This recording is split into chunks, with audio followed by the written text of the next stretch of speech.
Assalamualaikum warahmatullahi wabarakatuh. Kembali lagi di channel saya. Di video kali ini saya akan melanjutkan alur cerita anime yang berjudul Okashina Tensei episode 9-12 atau episode terakhir dari season pertama ini. Oke, tak usah berlama-lama lagi, langsung saja ke alur ceritanya.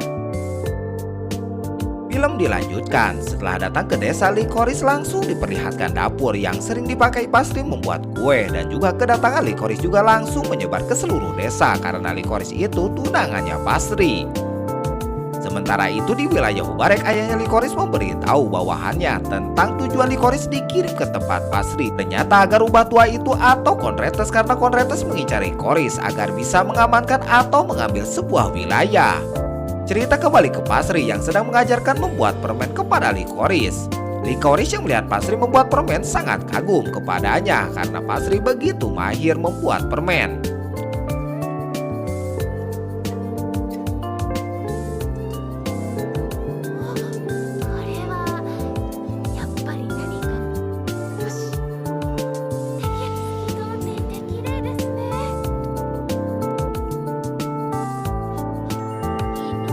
Saat mereka sedang membuat permen, ternyata ibu dan kakak Pasri mengintip Pasri yang sedang berduaan dan mengharapkan Pasri dan Licorice bermesraan berdua.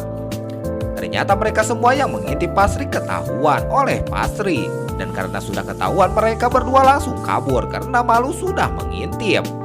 Sementara itu Poile dan Kasoril sedang mendiskusikan untuk seseorang yang mengawal Pasri ke acara minum teh di wilayah Retes. Poile mengeluhkan bahwa apakah aman jika mengawal Pasri hanya seorang.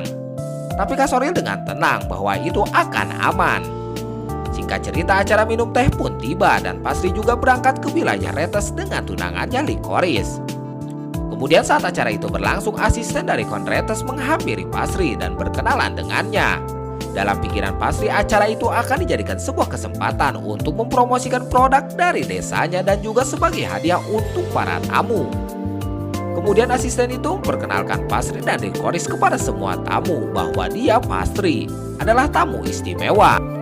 Pasri juga memperkenalkan dirinya dan sekaligus memperkenalkan produknya kepada orang-orang yang dimana produk itu sebuah permen yang manis dan sangat disukai oleh orang-orang di sana.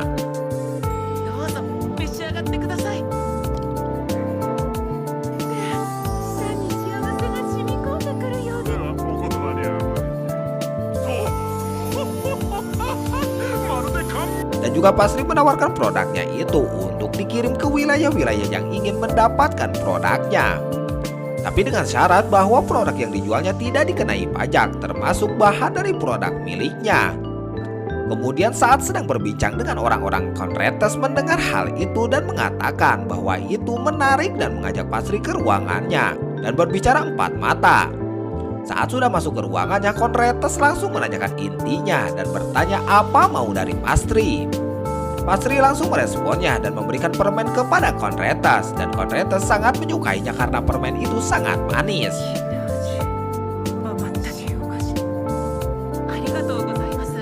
Karena Conretes melihat Pasri yang begitu serius tentang permennya, akhirnya Conretes menyetujui syarat Pasri untuk membebaskan pajak untuk permennya.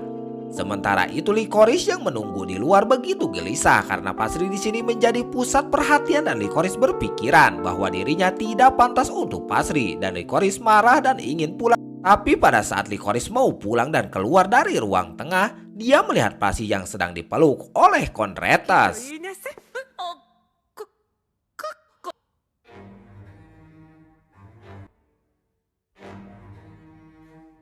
Hal itu menyebabkan Licorice salah paham dan langsung berlari keluar. Pasri langsung mengejar Licorice dan mencoba menenangkannya. Ternyata Licorice lari karena merasa sedih karena bagaimana jika dia tidak menjadi pasangan Pasri karena begitu banyak orang yang mengagumi Pasri. Kemudian Pasri pergi sebentar dan meminta Licorice menunggu sebentar lagi. Ternyata Pasri memberikan sebuah permen yang seperti waktu itu kepada Licorice, dan Licorice langsung memakannya dan mengingat semua kehangatan yang diberikan Pasri saat sedang dengan dirinya. Setelah memakan permen itu, akhirnya Licorice kembali ceria dan Pasri mencoba bermesraan dengan Licorice. Tapi semua itu kacau karena dua orang pengawal Pasri dan Licorice melihatnya dan membuat Pasri gagal bermesraan.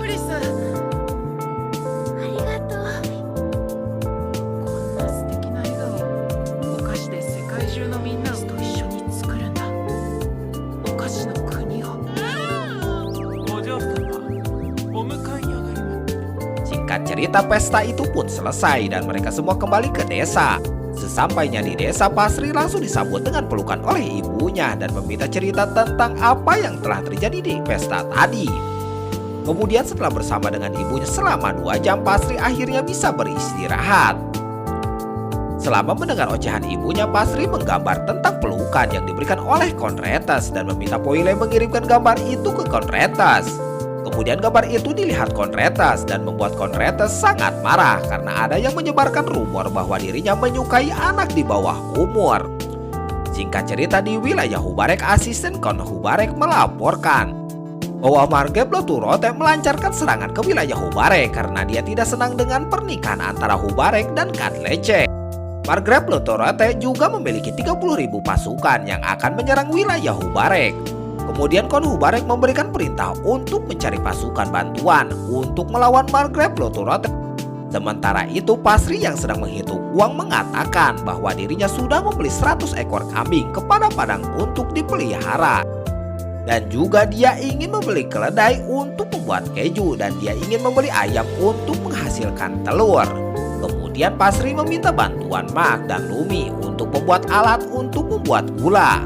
Tapi alat itu tidak bisa digunakan dan gampang patah. Licorice yang melihat Pasri memberikan sebuah bantuan dengan mengatakan bahwa di tempatnya ada alat semacam itu untuk membuat wine atau jus anggur. Pasri yang mengingat alat itu langsung pergi berlari dan berniat untuk mencoba membuat alat itu. Pasri pergi menemui ayahnya di ruangannya, tapi pada saat Pasri sampai, keadaannya di sana sangat senyap. Kemudian Kasoril mengatakan kepada Pasri bahwa perang akan segera dimulai.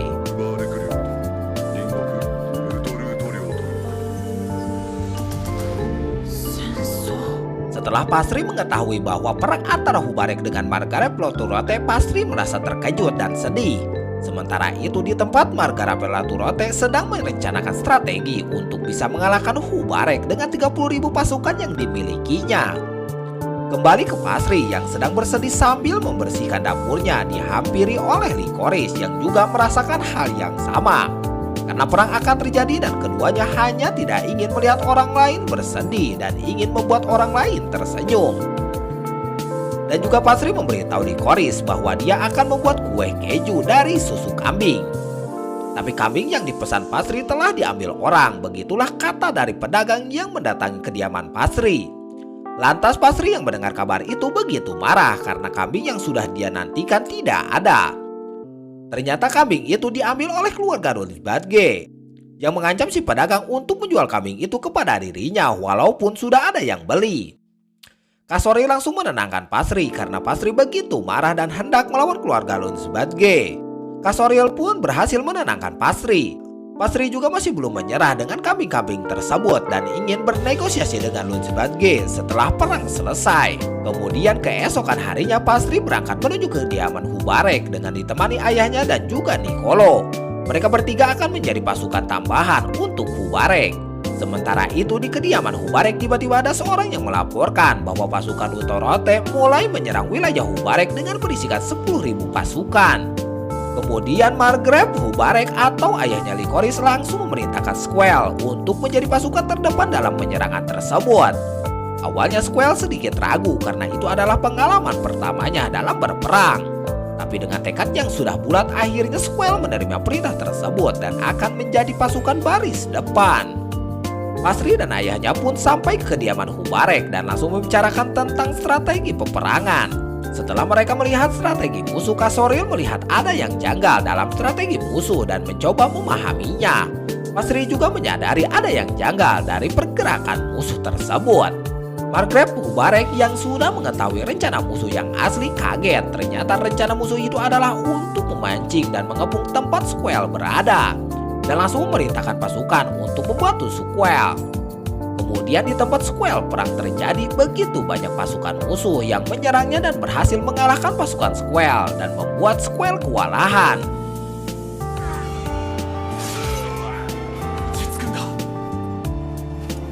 Squall yang sudah terkepung berniat melarikan diri, tapi mereka sudah terkepung dan tidak bisa melarikan diri. Saat mereka terkepung, tiba-tiba pasukan tambahan yaitu Kasoril dan Pasri sudah sampai dan membantu Squall melawan musuh.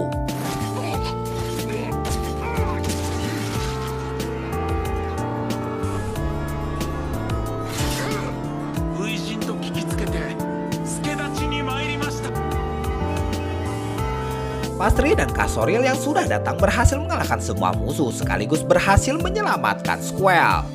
Sementara itu di markas Lokurote terkejut karena pasukan yang dikirimnya bisa dikalahkan dan tidak menyangka bahwa Mortail akan membantu Hubarek yang membuatnya kesal dan marah. Kembali ke Pasri yang sudah kembali ke kediaman Hubarek dengan Squall yang selamat. Squall tampaknya sangat sedih karena dia berpikiran dia tidak bisa melakukan apa-apa dalam perang tadi. Karena Squall sangat sedih dan depresi, Petra meminta bantuan Pasri untuk menghibur Squall dan membuat Squall kembali ceria. Pasri pun mengingat perkataan Lycoris tentang senyuman dan akan membantu Squall kembali tersenyum karena itu permintaan dari Petra. Kemudian Pasri pun langsung menuju dapur dan hendak membuat kue untuk Squall. Waktu yang sama juga Hubarek mengadakan pesta karena telah berhasil mengalahkan musuh. Di pesta itu juga Squall masih begitu sedih. Kak Soril kemudian mencoba menghibur Squall, tapi Squall masih depresi. Kemudian kue yang dibuat Pasri pun selesai dan menunjukkannya kepada Squall, termasuk orang-orang yang ada di dekatnya. Kue itu mampu membuat semua orang ngiler karena bentuk dan harumnya sangat enak.